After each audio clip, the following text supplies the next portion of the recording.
The most minute transformation is like a pebble dropped into a still lake. The ripples spread out endlessly. That is a quote from Emmanuel, and it is featured at the beginning of my second favorite movie of all time, The Jack Bull. I have mentioned this movie possibly twice. I'm sure I did once. But I watched it again this afternoon because I felt that it deserved more than for me to just pull a quote from it from time to time. I wanted to take a deeper dive into it. Merle Redding, who is played by John Cusack, he and his wife are just in town picking up supplies. When Henry Ballard, who's played by L.Q. Jones, I've seen him in possibly a handful of movies, and I've always liked him. He was a very good actor.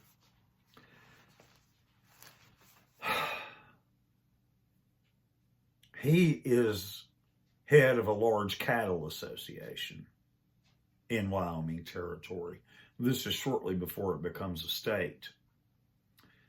And he's in town over this petition for statehood. And while they're there, he asks Merle what he thinks of it.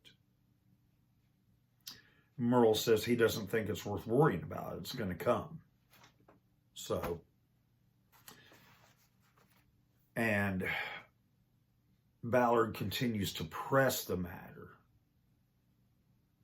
And Merle kind of shows him up.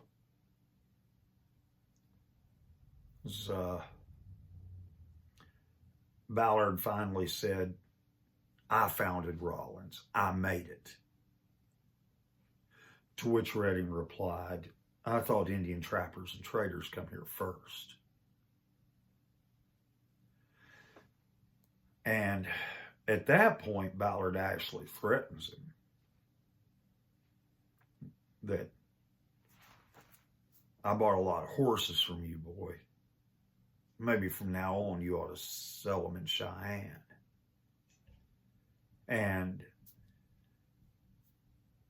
he kind of blows it off. He said, I'll sell them to you, or I'll sell them in Cheyenne. I give you the same fair price." But he had signed the petition to statehood because he felt that Ballard was making him make a stand. And so it was his way of pushing back against Ballard. And his wife was fussing at him about it. She wasn't happy. And she thought that he was not going to forget it. Merle Redding thought it would blow over. But that is not what happened. Shortly thereafter, when Redding and a couple of his guys are on their way to Casper for the auction, they see that Ballard has erected a fence and a gate on the pass. And he wants to charge him $10 to pass, which was quite a bit of money in those days. I mean, the average cowhand was making $20, $30 a month. Now, obviously, Merle was not the average cowhand. He owned the horse ranch, but $10, still a lot of money. He's forced to leave half of it, in order to pass, and to also leave 2 blacks that had been promised to someone in Casper. And he leaves Billy, a Crow Indian, there to watch over the horses, and they're fussing. He's going to have to sleep in the barn, all this stuff. Well, shortly thereafter, Slater, one of Ballard's men, was abusing the horses. Billy tried to put a stop to it, and he was beaten by Slater and Ollie, and then had the dog set on him. He had to run for his life. Now, Slater and Ollie, they were troublemakers. A lot of the trouble that actually happened in this movie was due to those two. But when Merle finds the horses had been abused, he can't move them. He's telling Ballard he's going to give him 2 weeks to put them into condition, which Ballard refuses, just they're still at it. So he just rides off. 2 weeks, old man. He finds Billy there, all torn up from the dogs and everything else when he gets back to his own ranch. And his wife is asking what he's going to do, and he says, I'm going to get the horses back in condition. I'm going to get damages for Billy. She says, Ballard's just not going to do that just because you say so. He says, yes, he will. Well, he actually goes to a lawyer in town who tries to sue and says he wants to sue Ballard because he's asking the lawyer what he can do. And the lawyer at first seems to be a good guy, and he tries to advise Merle against it. He says you have to take into account how much it'll cost you. Can you win? Merle says he doesn't care how much it costs. He wants it filed.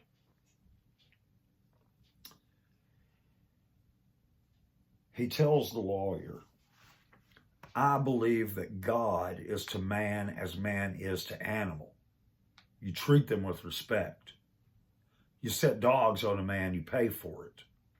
Now the law upholds these ideals. Well, the judge,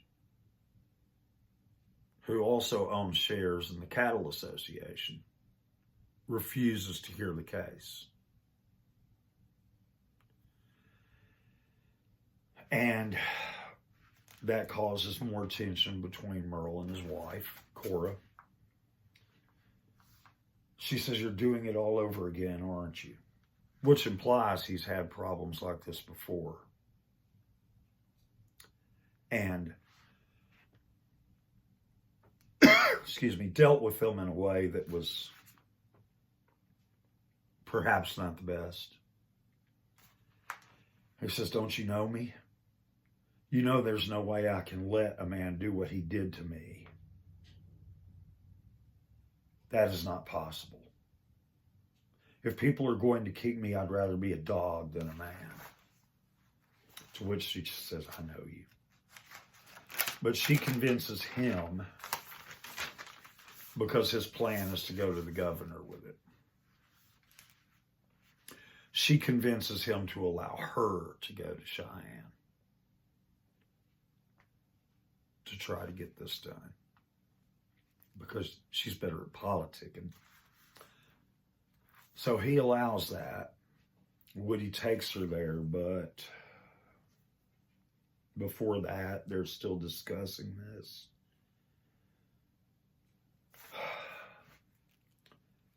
He says, I've been praying for peace between me and Ballard, but nothing comes back. No answers, no way to go. And I think this is important because I know we all feel this way at some point. We tend to see the problem. And that just crowds out everything else. I know for sure personally I've been in situations like that where I did not see any way for this to work out. And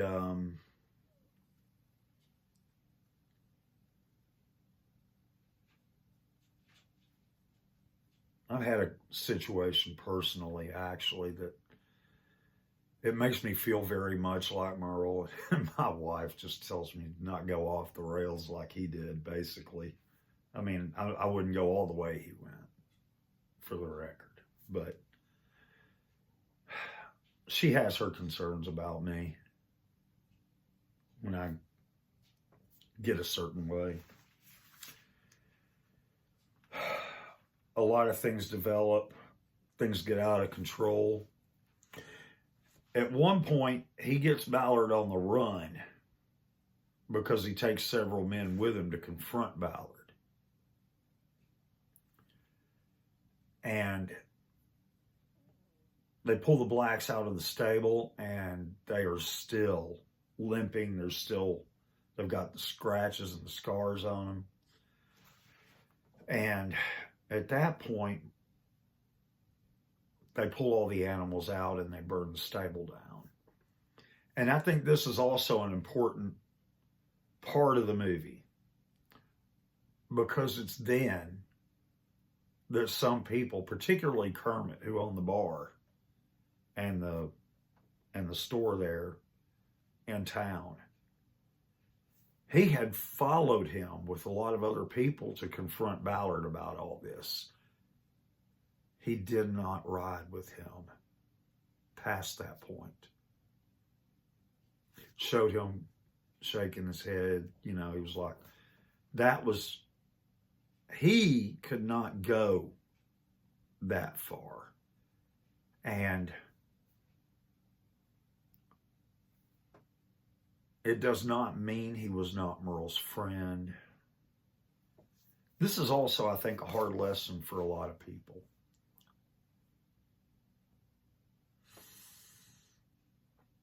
We may be willing to do something, but some other people,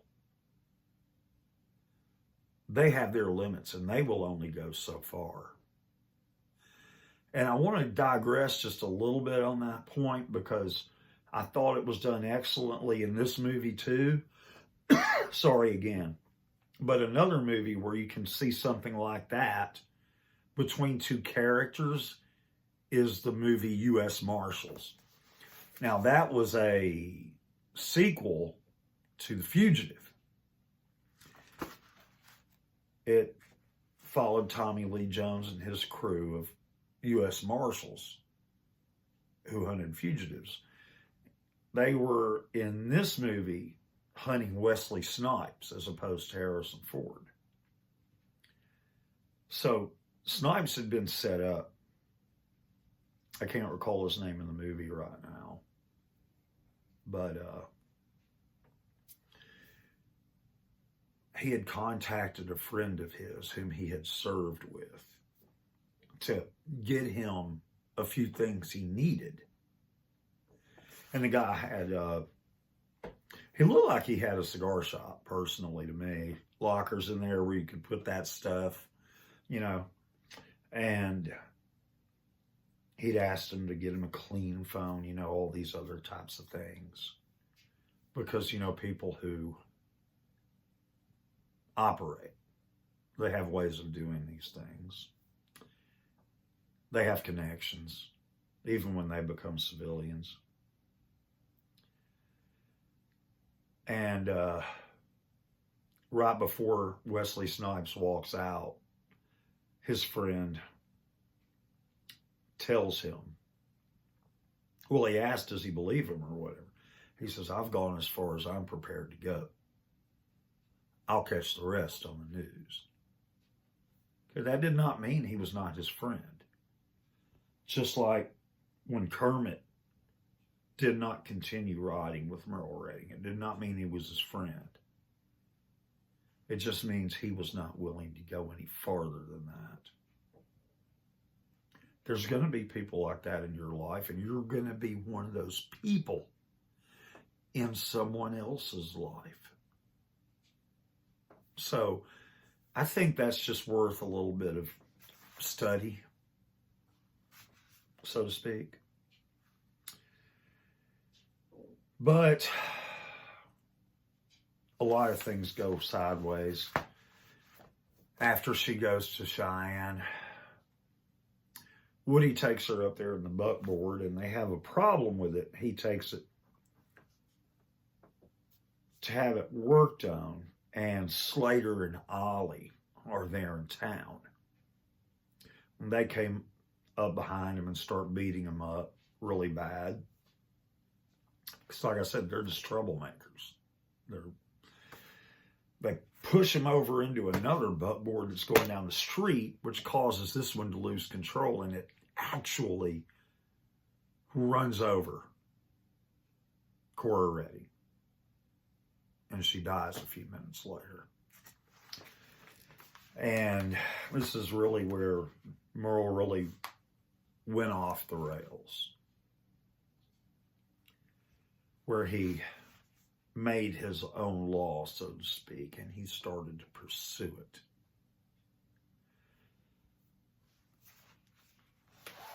So he gets a lot of people to follow him in his chase of Ballard, because he had also offered $15 cash a month until he came in, which caused a lot of people to go with him. And it ended up getting where they did not even know a lot of these people. So a posse sent after him. Slater gets killed because he tries to shoot Billy in the back, and Merle shoots him. Another woman gets shot during another exchange, accidentally. All this stuff is placed on Merle Redding because he's doing this. So as I said, he really loses control of the whole situation. So an Army officer goes to meet him outside of Cheyenne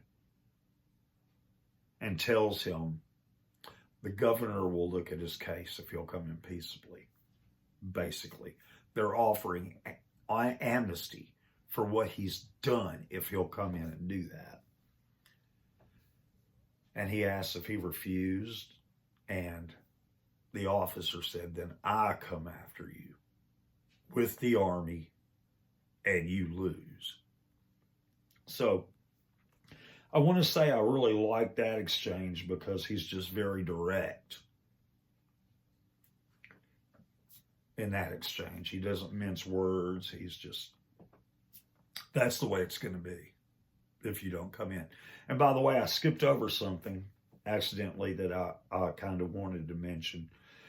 A guy by the name of Tub Weller, I believe that was Ballard's brother-in-law.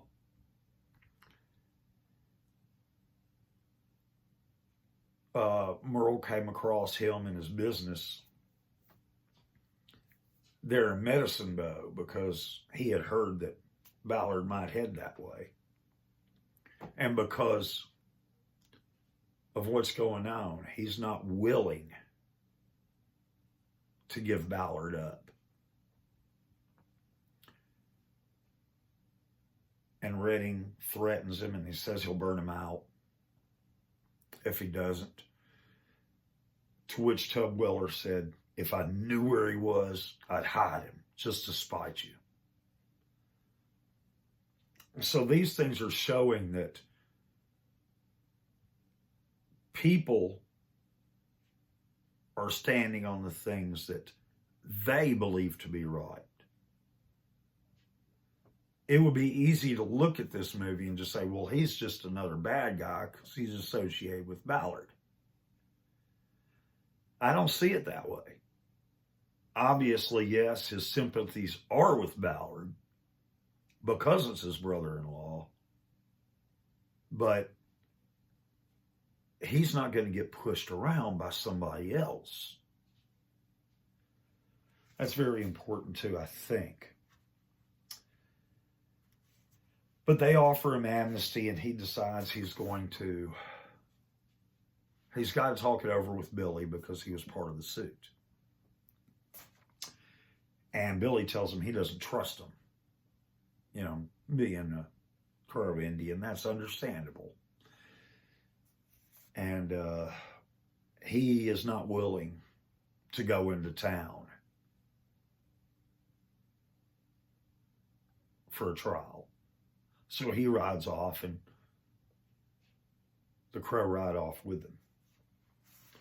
Before they split up, I love what he says. He says, "Take care of my brother.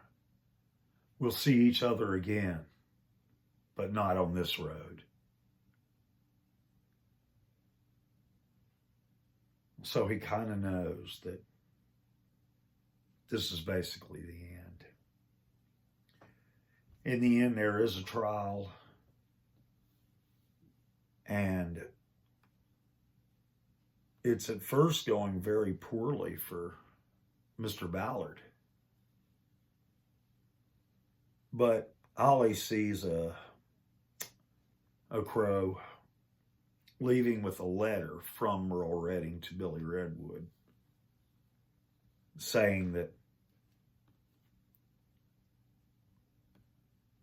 if it doesn't go my way, I still can plan to continue my fight against Ballard. So they use that to revoke his amnesty, saying he intends to keep killing, burning, so on and so forth. Merle says, "I never said I did everything right, and I take responsibility for that. It's justice I'm looking for. It's justice I'll get. I'll track him as long as I'm breathing, even if it costs me my life." Well, the jury finds him guilty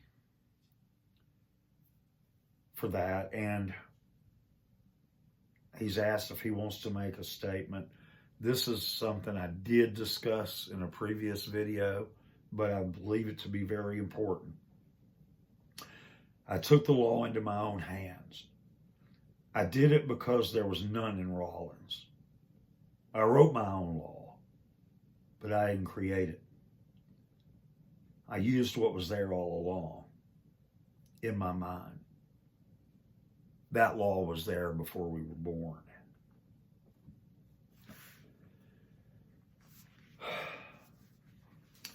Well, as I said, he was found guilty, and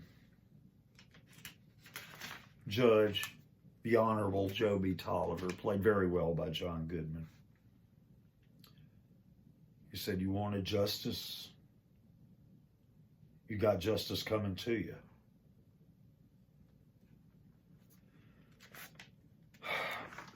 So Merle is going to be hung for what he's done. Shortly before that happens, he has a moment to talk to his son, Cage, and he tells him, "If somebody steps on your rights, go after them. Just be smarter than I was."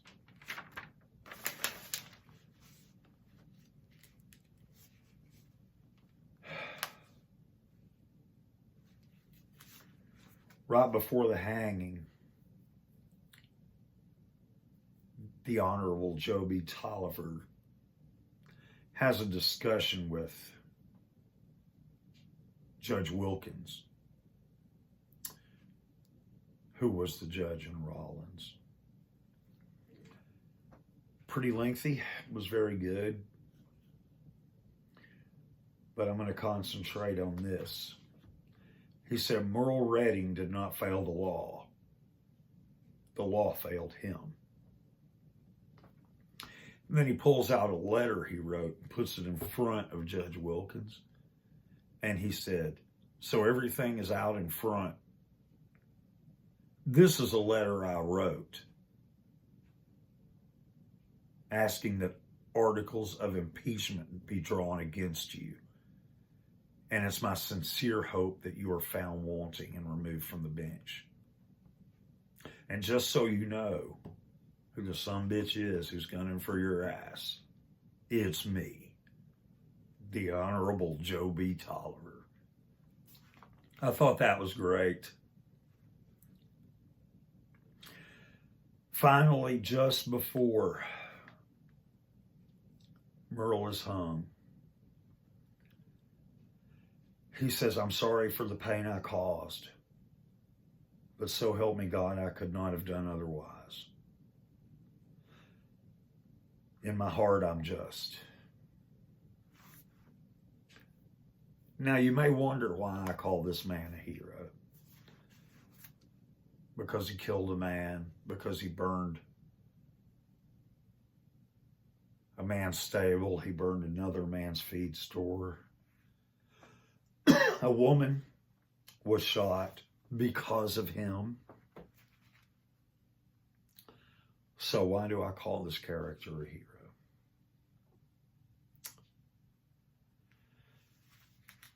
He did lose control of that situation. He did not intend for any of this stuff to happen, which is also an important lesson. But he was willing to pay the price in his pursuit of justice. But it's not just that.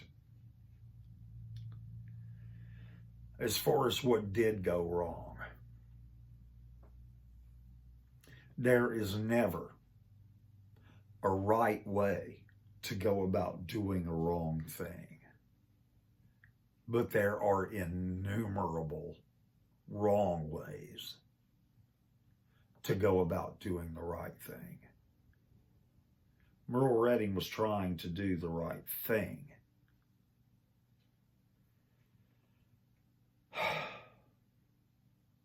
So anyway,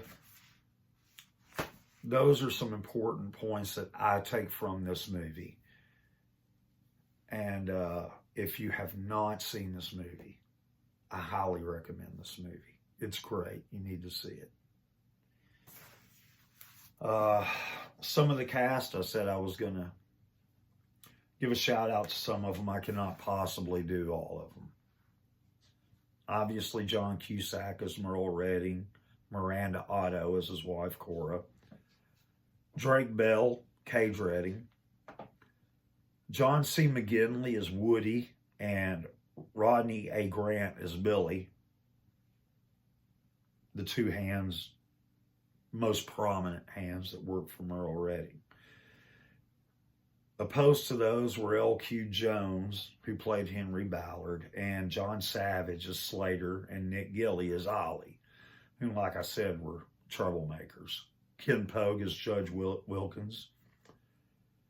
Vern Piven as Tub Weller, whom I mentioned in this. His part was short. I believe he played it well. Rex Lynn as Shelby, a friend of Merle's. I don't mean to leave anybody out. I just simply do not have time to go over the entire cast. Everybody played their parts very well. The movie was put together very well. Cinematography was great. I just believe, seriously, if you haven't seen it, you need to get that movie, or you need to find a way to watch it. You won't be sorry. I thank you for listening. I appreciate your time. I hope you enjoyed it. In the meantime, any likes, any comments, those are great. I got more comments, I think, on my last video than I usually do. I'm grateful for that. I'm grateful for any engagement from you guys. Comments, criticism, likes or dislikes, whatever. Follows, if anybody new comes along, those are great. At any rate, have a good night, and hopefully I will have something for you. I don't know. Next week? Maybe, maybe not. It's getting close to Christmas. Soon. Have a good night, and if I do not get back, have a Merry Christmas. Goodbye, everybody.